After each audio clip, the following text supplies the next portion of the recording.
দেখো, আমাদের জীবনে কিন্তু খারাপ সময় ভালো সময় কিন্তু দুটোই আসে। তো এখন আমার খারাপ সময় চলছে, আর এই খারাপ সময় আমি তোমাদের সাপোর্ট চাই। তো যাই হোক, আজকে সকাল সকাল বিপত্তারিণী পুজোর দিনে আমরা দুজন কিন্তু বেরিয়ে পড়েছি আরজিকর হসপিটালের দিকে। হ্যাঁ, আরজিকর হসপিটালে আমরা কি করতে যাচ্ছি সেটা তোমাদের নিশ্চয়ই প্রশ্ন আসছে। তো প্রশ্নটা হলো এটাই যে আজ আমার হাজব্যান্ডের ভীষণ শরীর খারাপ, তো যার জন্য ও বাইরে ছিল, বাইরে থেকে এমার্জেন্সি চলে এসেছে।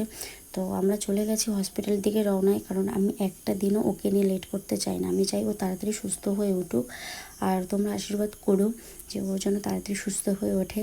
আর প্রচণ্ড গরম, কি বলবো বন্ধুরা, মানে এত গরম এত গরম, মানে আমি নিজেই অসুস্থ হয়ে পড়ছিলাম। আর এখানে জানি না হসপিটালের লোকজনরা কি করে এত কষ্ট করে রয়েছে, তারা মানে অনেক কষ্ট করছে। মানে তোমরা হসপিটালে না আসলে বুঝতে পারবে না যে কত রকম কত পেশেন্ট আছে, যে তাদেরকে দেখলে এত কষ্ট লাগে, এত খারাপ লাগে, কি বলবো।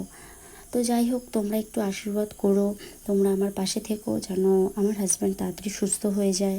আর কি বলবো, আমার মানে মানে কোনো কথাই মুখে আসছে না। তো এখানে অনেক টেস্ট অনেক কিছু করতে দিয়েছে, তো জানি না ফাইনালি কি হবে টেস্টের রিপোর্ট।